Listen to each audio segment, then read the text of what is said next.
Assalamu alaikum students.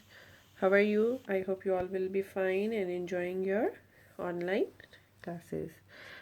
Today is our ninth lecture and आज हम लोग करेंगे exercise 1C का question number 10. Question number 10 again division है हमारी. Write the quotients in the blanks. यानी कि जो ये उन्होंने हमें questions दिए हुए हैं 4900 divided by 49, 8000 divided by 20, 4800 divided by 40, 6500 divided by 10, 5100 divided by 17, 8400 divided by 12 कि हमने इन सब को डिवाइड करके ब्रैकेट ब्लैंक में हमने इसका क्वोशंट बताना है कि इसका आंसर क्या आया है. हम क्या करेंगे, जैसे हमने अपने प्रीवियस लेक्चर में डिवीजन की थी, इधर भी हम डिवाइड करके अपना आंसर बताएंगे. मैं अब शुरू करते हैं हम अपना काम. पहला जैसे हमारा क्वेश्चन है 4900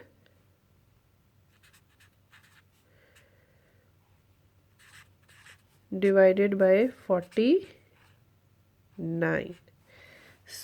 हमने क्या करना है, हम इसमें से अब आपको अगर देखें तो 4900 is our dividend and 49 is our divisor. इसके लिए भी सेम, क्योंकि ये ज़रा क्वेश्चन थोड़ा आसान है तो मैं इसके लिए इधर टेबल नहीं लिखूँगी.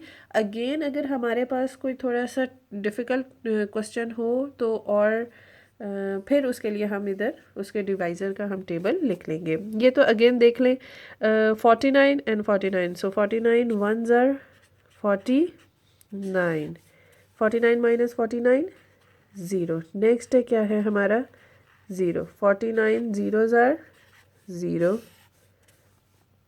तो 0 माइनस 0 0. अगेन अब नीचे क्या आएगा 0 and 49 zeros are 0. Very simple question. इसमें 100 is our quotient and 0 minus 0 0 is our reminder.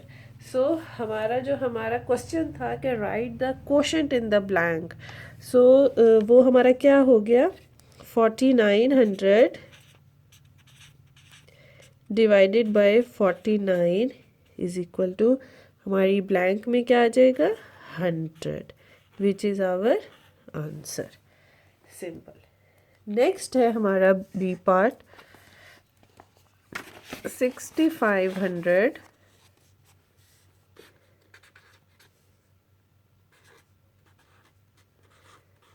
Divided by 10. ये अब आपको ज़रा थोड़ा है तो ये भी बहुत सिंपल क्वेश्चन, पर थोड़ा सा आपने इस पर ध्यान देना है. 10 का टेबल तो सारे बच्चों को बहुत ही आसानी से आता है. तो 6500 is our dividend, 10 is our divisor. सबसे पहले हमने इन दो नंबर्स को देखना है. ये हमारे नंबर्स क्या हैं, 65 इज़ ग्रेटर देन 10. तो 10 का टेबल तो very simple. 10 1s are 10, 10 2s are 20, 10 3s are 30, 10 4s are 40, 10 5s are 50, 10 6s are 60, 10 7s are 70. जब अब हम यहाँ देखते हैं 10 6s are 60 and 10 7s are 70. 70 is greater than 65. तो हम किस पे डिवाइड करेंगे 6. 10 6s are 60. 65 minus 60, 5 minus 0 5, 6 minus 6 0. अब नीचे क्या आएगा 0. Again 10 5s are 50, 50 minus 50 0. अब नीचे क्या आएगा 0. 10 zeros are 0. रिमाइंडर हमारा क्या आ गया 0 और क्वोशंट क्या आ गया हमारा 650. हम ब्लैंक में क्या लिखेंगे 6500 divided by 10 is equal 650. Very simple. Next part है हमारा 8000 डिवाइडेड बाय 20। इसको भी हमारे लिए सॉल्व करना बहुत आसान है। अगर आप इसमें गौर करें, अगर हम ज़ीरो को हटा दें, इस ज़ीरो को अगर हम ख़त्म कर दें तो हमें कौन सा टेबल पढ़ना पड़ेगा? 2 का। सो हम ये देख लेते हैं कि जो हमारा अंदर डिविडेंड क्या है 8000। पहले हमने इन दो डिजिट्स को देखना है। सो ये दोनों 80 इज़ ग्रेटर देन 20। सो हमने 20 का टेबल देखना है जहाँ पे 80 आए। 20 2s are 40, 23s are 60, 24s are 80। सो हमारा 80 कहाँ पे आया? 24s are 80। So 80 minus 80 0। Next नीचे 0। 20 zeros are 0। Next 20 zeros are 0। So हमारा जो रिमाइंडर है वो क्या आ गया? 0।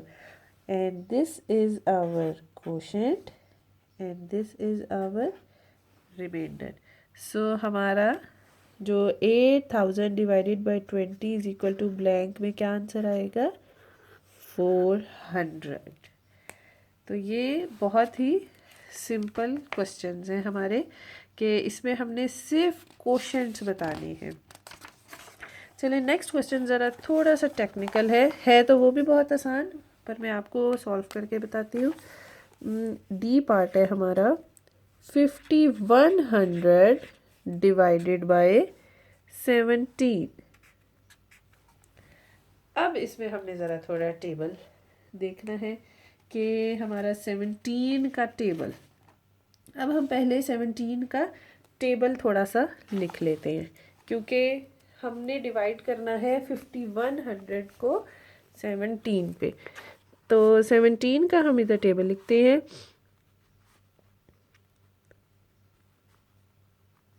34, 17 3s are 51। अब अगर आप यहाँ पे देखें, हमारा तो क्वेश्चन यहीं पे, हमारा टेबल यहीं पे हमें अपना आंसर बता रहा है कि 17 को जब हम 3 से मल्टीप्लाई करेंगे तो वो 51 आ जाएगा।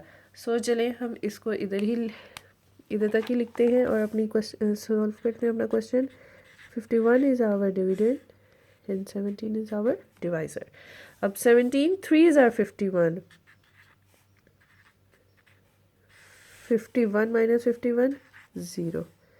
नेक्स्ट नीचे क्या आएगा? 0। 17 zeros are 0। अब नीचे क्या आएगा? 0। 17 zeros are 0। सो हमारा क्या आंसर आ गया? 300। 300 is our quotient and 0 is our remainder। सो हमारी ब्लैंक में क्या आएगा? 300।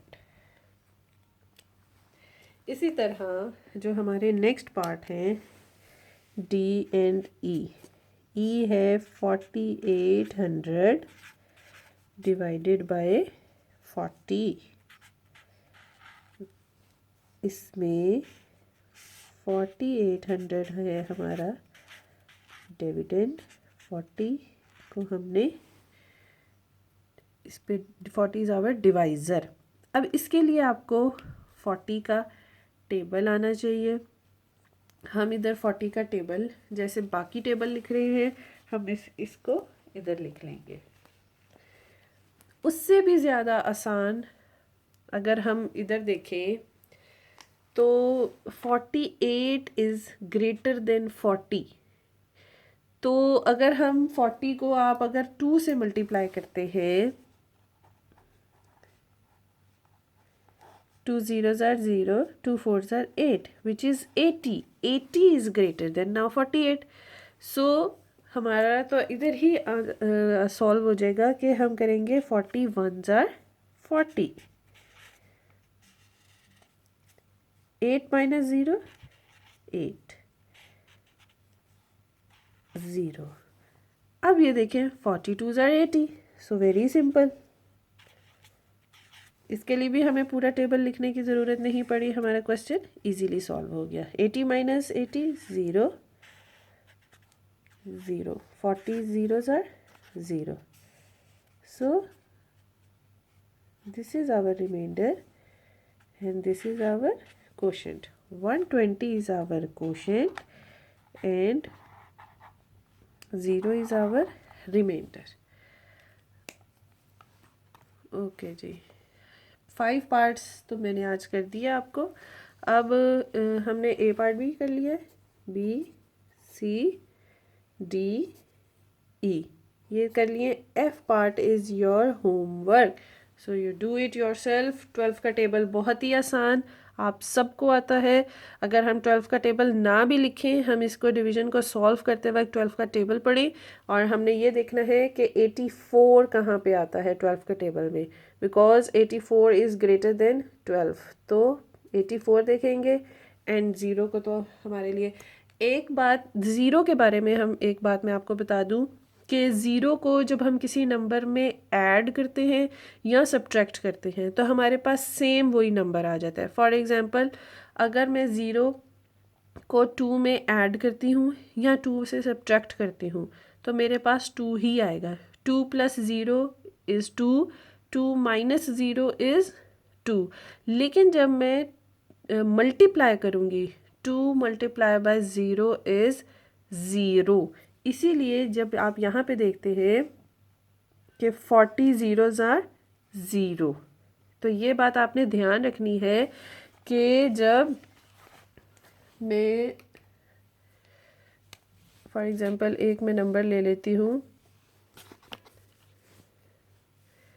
मेरे पास एक नंबर है 6, 6 प्लस 0 इज़ 6, 6 माइनस 0 इज़ 6। मैंने आपको सब्ट्रैक्शन में एक बात बताई थी कि 0 जब करेंगे तो हमारे पास भी यही आएगा, पर जब मैं 6 में 0 को मल्टीप्लाई करूँगी देन भी 0।